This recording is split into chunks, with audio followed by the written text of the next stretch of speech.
Welcome to the channel. I'm Sunny, and today I'm going to talk about the 4 steps it takes to get your Colorado real estate broker's license.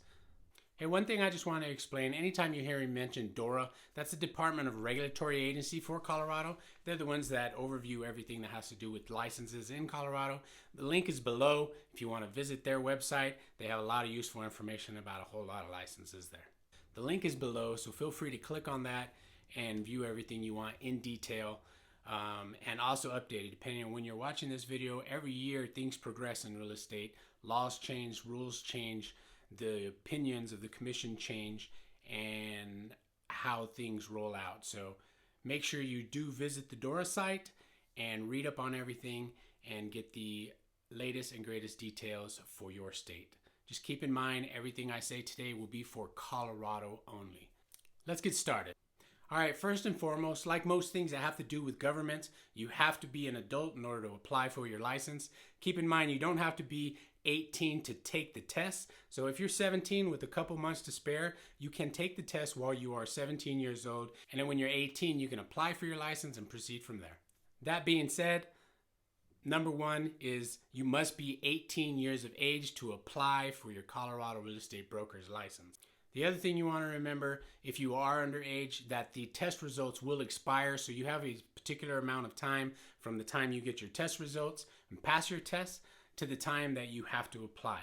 So if you let that time elapse, you're going to have to take the test all over again. Before we move on, I just want to remind you to like and subscribe and ring that little bell if you want to keep up to date of when I post videos. I do post them weekly. Usually it's at the end of the week following into a new week, but just make sure you do that. All right, moving on to number 2. You must take a 160-hour certified real estate course. Here in Colorado, there's many schools that provide this. Once again, refer to the DORA website. They have a list of all the different schools you can go to, or you just go to Google and put in real estate schools in Colorado. You will see a list. You can take it 2 ways. You can take it online, or you can take it in person. Depending on how you learn, some people are better at learning in person. Some people are okay learning on their own. If you do it online, you still will have access to teachers that you can email questions to. A lot of the stuff is online to previous questions. So as you go through the school in my class, you can click on like a FAQ for a particular section or questions that were asked for a particular section as you go through it. So let's keep going. The 168-hour course is broken down in a whole bunch of different subsections of everything involving real estate. 48 hours is Colorado contracts and regulations. So you'll be covering how to fill out a contract, the terms inside the contract, and what they mean, and breaking down every section of the contract. There'll be 8 hours of current legal issues that you'll go over, things that may be pending that might change the future of real estate. Whether it's federal, national, just an overall thing. They'll also give you examples of the ideas that they cover. 8 hours of that is trust accounts and record keeping. 24 hours will be about real estate closings. That's the important part, because if a closing doesn't happen, you don't make no money. You must close to get paid. 32 hours is about practical applications, the things you can do with your real estate license other than actually just selling houses. You'd be surprised how many things you can do with a Colorado real estate broker license. That covers the 168 hours you will need in a certified course in real estate.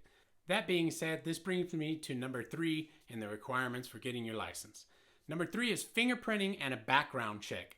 As you go through the course, as I mentioned before, you will get to a portion where it sends you an email, and it also reminds you on your screen, hey, now is a good time to go ahead and get your fingerprints and background done.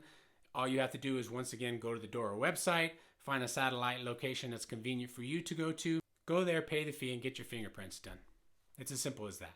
The background check can take as long as 3 weeks, so make sure you do it sometime while you're going through your class, and don't wait till class is over to go do it, because you won't be able to apply for your Colorado real estate license until you have that completed. So if you apply for it and it's not on file as being completed, you're going to have to wait. The nice thing is, as you're going through these chapters, you also get reminded of things you can do in real life that'll prepare you for what you're about to do in real estate, such as shadowing other agents, just interviewing other agents, going to brokerages and finding out what it's all about, and just different things you can look into that will prepare you for your future in real estate. And last but not least, number 4, taking the test and passing.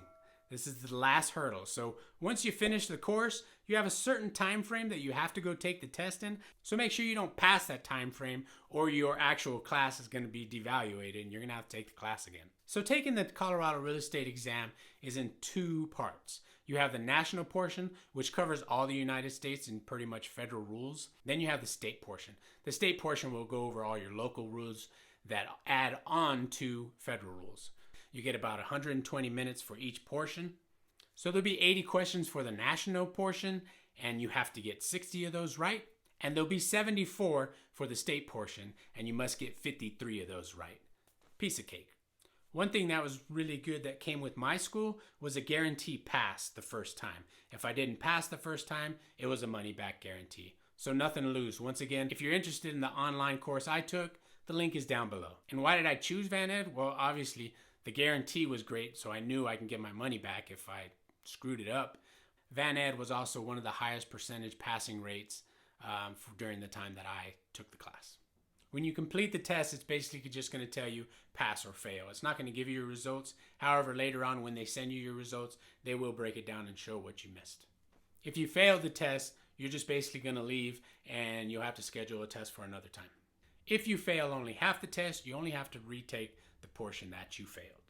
So now that you know the 4 steps, get out there, commit to doing it, and get your real estate license and join the team.